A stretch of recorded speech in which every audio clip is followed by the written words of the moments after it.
जय श्री कृष्ण दोस्तों, एपिसोड 15 में आप सभी भक्तों का स्वागत है। आज हमारी चर्चा का विषय श्रीमद् भागवत गीता का अध्याय 3 श्लोक संख्या 1 से 20 तक रहेगा। गीता महात्म्य में इस अध्याय की महिमा को बखानते हुए कहा गया है कि यदि मरते हुए व्यक्ति के निकट अध्याय 3 का पाठ किया जाए तो वो कर्म बंधन से मुक्ति प्राप्त कर सकता है। पिछले अध्याय तक परमात्मा श्री कृष्ण ने मुक्ति के लिए जीने वालों के लिए या मुक्ति के मार्ग पर चलने वालों के लिए 2 मार्ग बताए। पहला निराकार साधना से अर्थात ज्ञान योग से, जिसमें कि हम सब कुछ छोड़कर आत्मज्ञान की ओर चलते हैं और साधना करते हैं। दूसरा उन्होंने कहा कि समत्व योग से, जिसमें कि हम सभी सुख और वैभव को भोगते हुए बुद्धि योग से कर्म करते हैं और मुक्ति की राह पर आगे बढ़ते हैं। परमात्मा ने दोनों स्थितियों में कर्म करना आवश्यक बताया।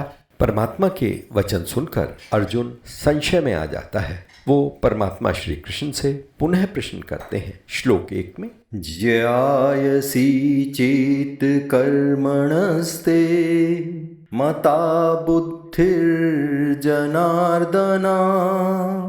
तत्किं कर्मणि घोरे मां नियोजयसि केशवा। कहते हैं, हे जनार्दन, आप निराकार साधना को, ज्ञान मार्ग को समत्व योग से उत्तम बताते हैं, तो फिर क्यों आप मुझे हिंसा मारकाट से भरे कर्म योग में लगाना चाहते हैं? और फिर जब हमें फल की कामना भी नहीं करनी, तो इससे अच्छा यह है कि मैं ज्ञान मार्ग पर ही चलूं। श्लोक 2 व्ययामि श्रेणी वाक्येन बुद्धिं मोहयसीव मे तदेकं वद निश्चित्य येन श्रेयो अहमाप्नुताम्। अर्थात आपके अनेक अर्थों वाले उपदेश से मेरी बुद्धि चकरा गई है, मोहित हो गई है। अतः आप मुझे सीधे सीधे बताइए कि मुझे करना क्या है और कौन सा मार्ग मेरे लिए सर्वोत्तम है। श्लोक 3 में लोकेस्मिन् द्विधा निष्ठा पुरा प्रोक्ता मया नघ ज्ञान योगेन सांख्यानां कर्म योगेन योगिनाम्। अर्थात परमात्मा कहते हैं कि हे निष्पाप अर्जुन, मैं तुम्हें पहले ही बता चुका हूँ कि आत्म मार्ग यानी आत्म साक्षात्कार का प्रयत्न करने वाले 2 प्रकार के व्यक्ति होते। कुछ इस रास्ते को ज्ञान योग से समझते हैं, उससे समझने का प्रयत्न करते हैं, और कुछ निष्काम कर्म योग के द्वारा।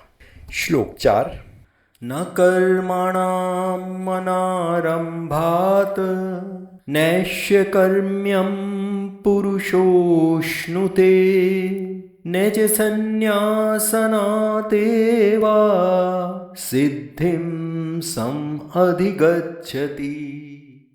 अर्थात ना तो कर्मों को छोड़कर अर्थात कर्म ना करके और ना ही संन्यास योग से मुक्ति पाई जा सकती है। अर्थात दोनों ही स्थितियों में बिना कर्म करे कर्म बंधन से छुटकारा नहीं पाया जा सकता। अर्थात कर्म तो हर हाल में करना ही पड़ेगा। आगे कहते हैं कि अर्जुन, कहीं तू यह सोचे कि संन्यास मार्ग अपना लिया तो अब मुझे कुछ करना ही नहीं है, हम तो सन्यासी हो गए, हमारी तो मुक्ति निश्चित है। परंतु ऐसा नहीं है, आपको दोनों परिस्थितियों में कर्म तो करने ही पड़ेंगे। श्लोक 5 न हि कश्चित् क्षण अपि जातु तिष्ठति अकर्म कृत कार्यते हि अवश्य कर्मा सर्व प्रकृति जैर्गुणे।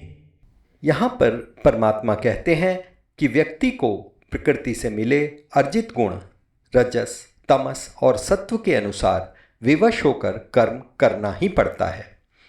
अतः हमारा कोई भी क्षण बिना कर्म किए नहीं रहता।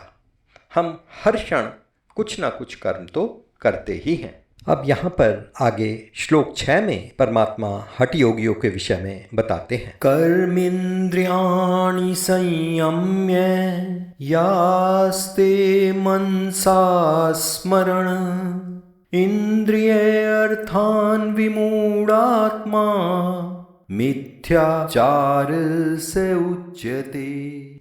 अर्थात जो बलपूर्वक या हठ से इंद्रियों को वश में करा हुआ दिखाते हैं, परंतु उनके मन में इंद्रिय भोग के विचार चलते रहते हैं, ऐसे व्यक्ति स्वयं को तो धोखा देते ही हैं, वो समाज को भी धोखा देते हैं और पाखंडी या मिथ्याचारी कहलाते हैं। पूरे श्लोक का अर्थ निकलता है कि ना तो सन्यासी बनने का प्रपंच करो, बल्कि अपने नियत कर्म करो, क्योंकि कर्म ना करने की अपेक्षा कर्म करना श्रेष्ठ है। तुम मुक्ति के मार्ग पर अपने आप आगे बढ़ते जाओगे और बिना कर्म किए तो शरीर का पालन पोषण या निर्वाह भी संभव नहीं है।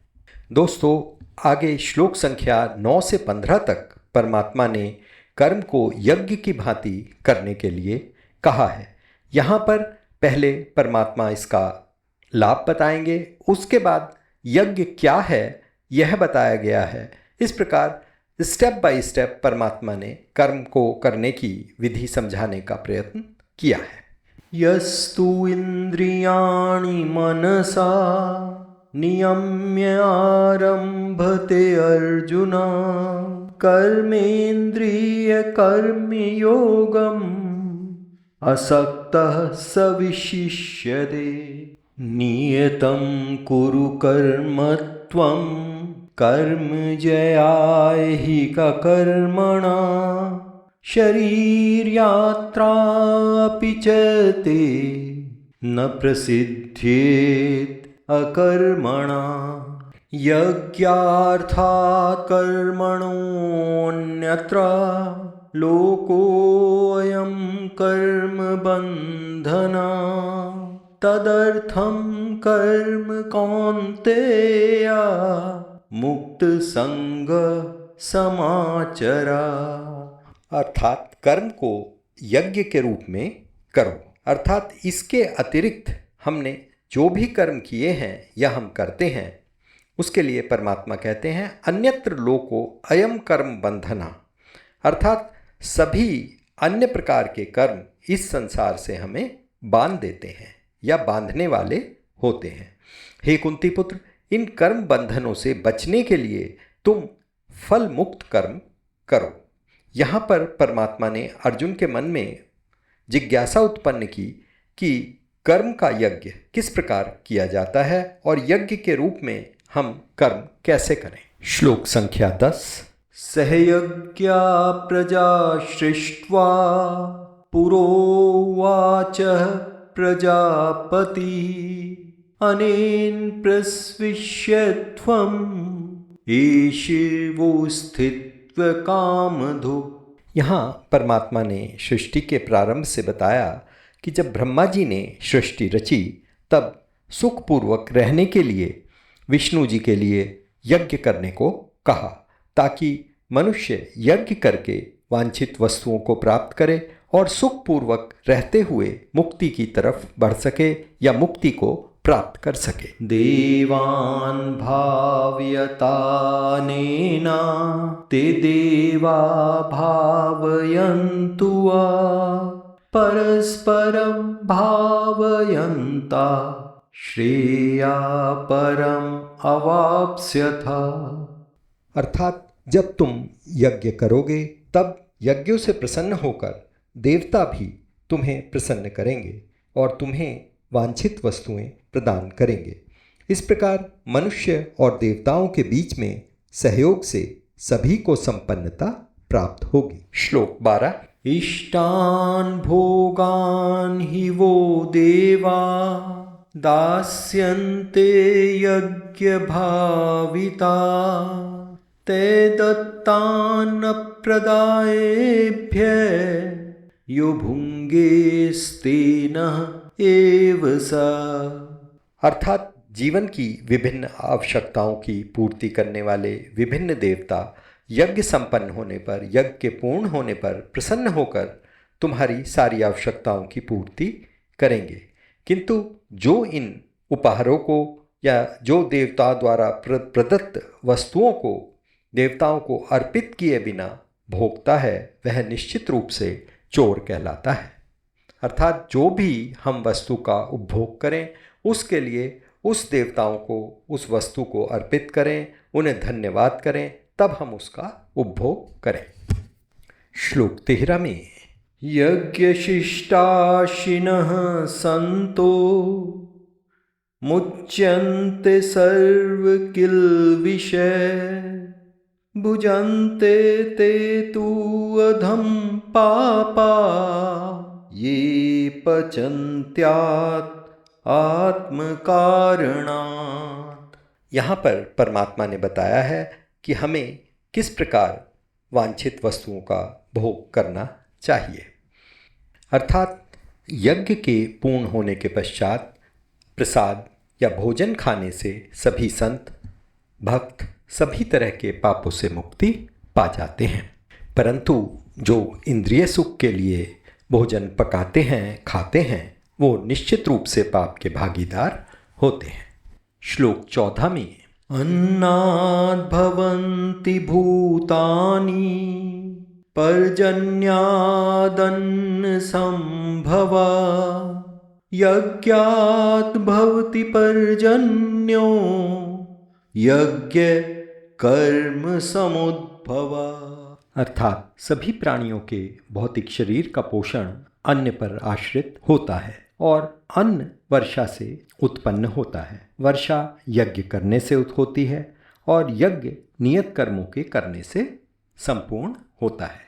श्लोक संख्या 15 कर्म ब्रह्मोद्भवं विद्धि ब्रह्मक्षर समुद्भवम् तस्मात् सर्वगतं ब्रह्म नित्यं यज्ञे प्रतिष्ठितम्। यहाँ पर परमात्मा ने नियमित कर्मों का विधि विधान बताया है। अर्थात वेदों में नियमित कर्मों का विधि विधान है। ये वेद परमात्मा की वाणी से प्रकट हुए हैं, इसलिए जितने भी यज्ञ कर्म हैं उनमें सदा ब्रह्म यानी कि परमात्मा उपस्थित रहता है। श्लोक 16 एवं प्रवर्तितं चक्रम नानुवर्तयति हया अधायु इंद्रिये आरामो मोघम पार्थ सजीवती। अर्थात हे प्रिय अर्जुन, जो मनुष्य वेदों द्वारा स्थापित यज्ञ चक्र का पालन नहीं करता वो निश्चित रूप से पापमय जीवन व्यतीत करता है। ऐसा व्यक्ति केवल इंद्रियों के सुख के लिए व्यर्थ ही जीवित रहता है। श्लोक 17 यत्स्वात्मरतिरेव स्यात् आत्मतृप्तश्च मानवः आत्मन्येव च संतुष्टः तस्य कार्यं न विद्यते। यहाँ पर परमात्मा कहते हैं कि जिस व्यक्ति को आत्म साक्षात्कार हो चुका है अर्थात ज्ञान प्राप्त हो चुका है और वो अपने में पूर्णतया संतुष्ट है, उसके लिए कोई कर्तव्य ये यज्ञ आदि का नहीं होता। श्लोक 18 नैव तस्य कृतेनार्थो न कृतेनेह कश्चन न चास्य सर्वभूतेषु कश्चित् अर्थ व्यापाश्रया।